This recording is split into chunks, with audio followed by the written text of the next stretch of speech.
You were the first person I brought on my program when this all began, not too long after the invasion of Gaza. And everything you're saying now, you predicted back then. And just like you predicted everything would, fall in the way it has with the special military operation in Ukraine. And it's so crazy. The mainstream media continues to call us conspiracy theorists and cranks. But it seems as though you've gotten just about everything correct. Moving now to the special military operation in Ukraine, we've seen Russia launch what looks like to be a bit of a minor offensive in the Kharkov region. Could you provide us with some updates about what this is and whether the goals are to permanently liberate Kharkov, or is this simply just a measure to try and distract and weaken troops and pull them from fighting in the Donetsk against Russian forces? Look, Russia has been engaged in a war of attrition against Ukraine ever since the initial gambit failed. The initial gambit of this conflict was to come in boldly, come in fast, and to compel Ukraine to get to the negotiating table. Militarily, they accomplished what they needed to accomplish. Within a week, Ukraine was at the negotiating table, and in less than a month, or a little more than a month, Ukraine was signing a peace deal. I mean, this was, from a military standpoint, the Russian operation was brilliant because it compelled Ukraine to go to the negotiating table. Unfortunately for Ukraine, Russia, and the world, the Ukrainians walked away from that peace agreement. Since that time, Russia has been engaged in a war of attrition against the Ukrainians that is designed to achieve two primary goals. One is demilitarization, and this is important. People need to understand that.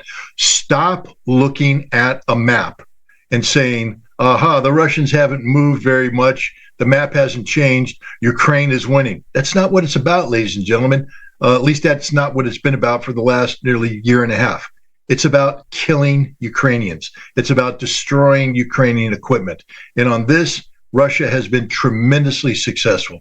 This war of attrition has been designed to grind not just Ukraine down, but NATO down, the collective West, which has poured hundreds of billions of dollars of military assistance into this conflict. And on this front, Russia has achieved its objective. They have worn the Ukrainians down to where they have no more manpower reserves.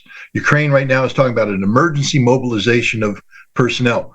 And anybody who's been involved in military recruiting knows this. You have to keep recruiting. You have to keep training no matter what, because as troops rotate out, as people retire, as people say, hey, I've done my 3 years, I've done my 5 years, I'm leaving, you have to have people behind them in a pipeline who are already fully trained to plug in to maintain combat effectiveness. What happened with Ukraine is, first of all, their army has been destroyed at least 3 times and rebuilt 3 times. Each time you rebuild that army, you lose the experience. The first army that fought against the Russians in 2022 had 7 years of building experience at the hands of NATO training.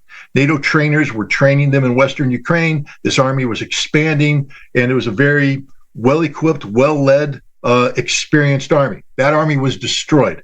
NATO rebuilt it. The troops that came in to replace weren't as effective as the original troops because instead of 7 years experience, they had a few months of experience. They were killed. They were destroyed. The next army that was built to replace them had even less experience, weeks of experience, not months. They have all been killed. What's left now is nothing. There's no troops coming in. They're hijacking people off the streets. They're throwing them in the front lines with 6 days of training. These people surrender. They die. They get wounded, but they're not combat effective, and they don't have enough of those people. Russia is killing Ukrainians in excess of 800, 1,000, sometimes 1,500 a day.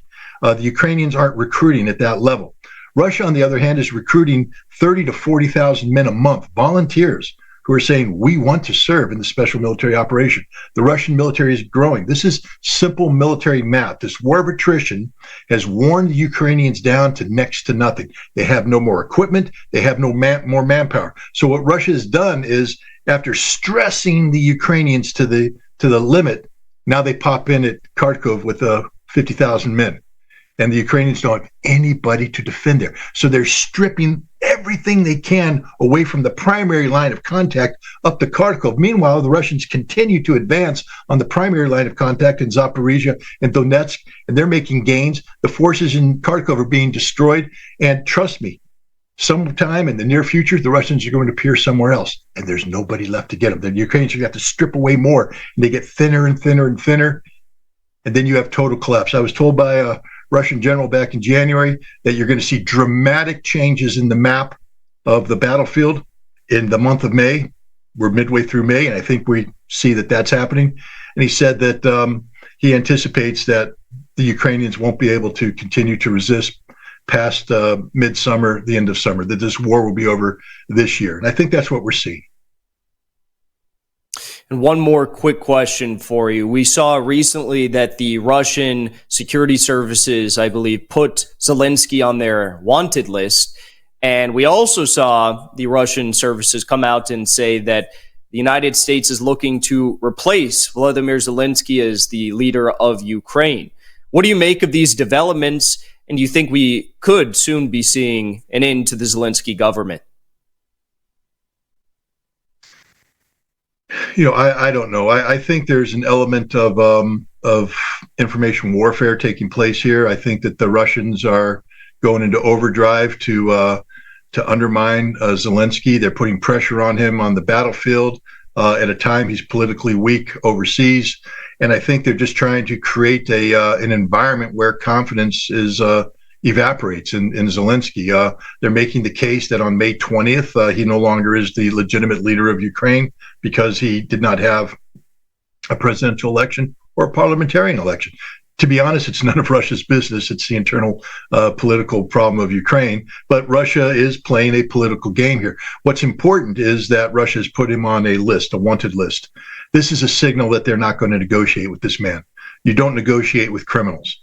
By putting him on this list, it basically eliminates Zelensky as being part of the solution, whatever the solution is. And that, again, puts more pressure on the Ukrainians to find a leader to replace Zelensky, a leader that will be more realistic in what Ukraine could expect at a negotiating table. The Russians have said, we're open to negotiations, but it has to be based on reality, the reality of the battlefield, the reality of the political situation.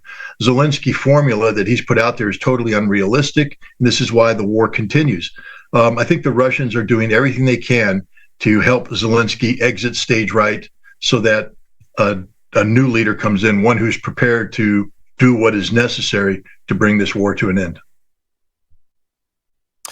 Well, we'll have to wait and see, as always. Scott Ritter, thank you so much for joining me here. Do you have any exciting announcements, and where can people follow along with your work? Well, I mean, I think the most exciting announcement, I found out that you and I are going to be on a panel together in St. Petersburg at the St. Petersburg International Economic Forum. So I'm looking forward to that. But I will be going to Russia to attend the forum, and then I'll be spending another 40 days traveling around Russia, gathering information and trying to show to America and the rest of the West that there is a Russia outside of Moscow, outside of St. Petersburg, that it is a vibrant society, a thriving society, and populated by people that are just like you and me, Jackson.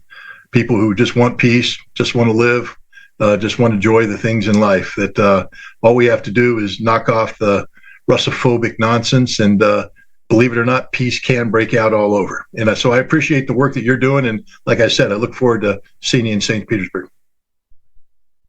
It's going to be a great trip. Very exciting stuff coming up soon. Scott Ritter and yours truly going to be in St. Petersburg and all around Russia, as you hear. All right, Scott, thank you so much for joining us here again.